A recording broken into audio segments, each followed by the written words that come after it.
সম্মানিত ভিউয়ার্স, আসসালামু আলাইকুম। বাংলা ব্যাকরণের বিভিন্ন নিয়ম নিয়ে ধারাবাহিকভাবে আজকেও আমি আপনাদের সাথে আছি। রিজিয়া পারভিন, সহকারী শিক্ষক বাংলা, কাপাসিয়া সরকারি পাইলট উচ্চ বিদ্যালয়, কাপাসিয়া, গাজীপুর। স্বাগত জানাই রিজিয়াস পাঠশালায় আপনাদের সবাইকে। আশা সাথেই থাকবেন। সম্মানিত ভিউয়ার্স, আজকে আমরা দেখব, গত ক্লাসে আমরা দেখেছি নত্যবিধানের বিভিন্ন নিয়ম। আজকে এই ছোট্ট ক্লাসটিতে দেখব কোথায় কোথায় নত্যবিধান নিষেধ বা খাটে না, অর্থাৎ মূর্ধন্য আমরা কোথায় কোথায় ব্যবহার করব না, সেটাই আজকে আমরা দেখব। তো চলুন দেখি কোন কোন শব্দে মূর্ধন্যর ব্যবহার হয় না। তবর্গযুক্ত মূর্ধন্য হয় না, অর্থাৎ ত বর্গযুক্ত শব্দ যেখানে থাকবে সেখানে দন্তন্য মূর্ধন্য হবে না। কি হবে? দন্তন্য হবে। যেমন বৃন্ত, বৃন্দ, গ্রন্থ। এখানে একটি চিত্র আমি তোমাদের জন্য দিয়েছি, চিত্রটি একটু লক্ষ্য করো। পথ, আমরা জানি বাংলা ভাষায় বাক্যে ব্যবহৃত যে অর্থবোধক শব্দগুলো রয়েছে সেগুলোকে কি বলা হয়? পদ বলা হয়, অর্থাৎ বিভক্তিযুক্ত চিহ্নকে পদ বলে।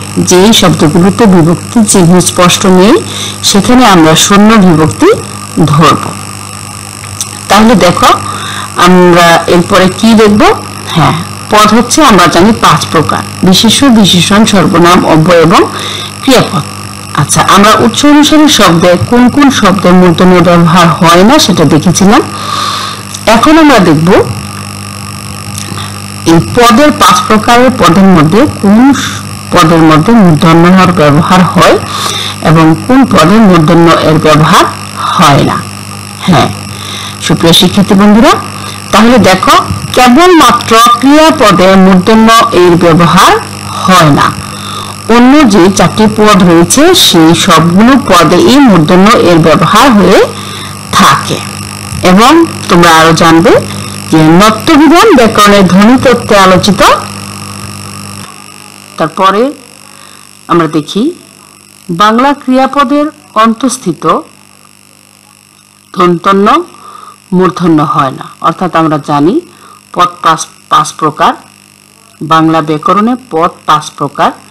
এর মধ্যে মনে রাখতে হবে 5 প্রকারের মধ্যে কেবল ক্রিয়াপদে মূর্ধন্যর ব্যবহার হয় না, অন্য 4টি পদে মূর্ধন্যর ব্যবহার হয়ে থাকে। তো কেমন হয়? যেমন ধরেন, মারেন, করেন, যাবেন, খাবেন, হবেন, নিবেন, দিবেন।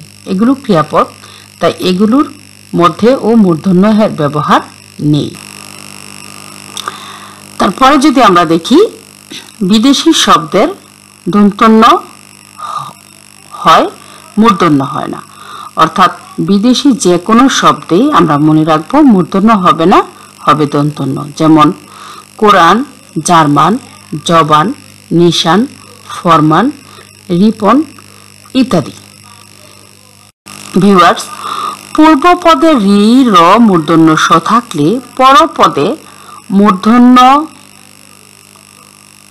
হয় না। কি হয়? দন্তন্য হয়। অর্থাৎ আমরা জানি সমাসের বেলায় পূর্বপদ, মধ্যপদ, পরপদ এর ব্যবহার হয়ে থাকে। তো উদাহরণগুলো কেমন হয়? যেমন দেখুন, মৃগনাভি, দুর্নাম, ত্রিনেত্র, মৃন্ময়। এই শব্দগুলো সমাসজাত শব্দ, তাই এখানে মূর্ধন্যর ব্যবহার নেই। পদের শেষের দন্তন্য মূর্ধন্য হয় না, অর্থাৎ কোনো পদের শেষে মূর্ধন্য হবে না। কি হবে? দন্তন্য হবে। যেমন কর্মণ, ব্রাহ্মণ। এগুলো পদ এবং এর শেষের ব্যবহার নেই।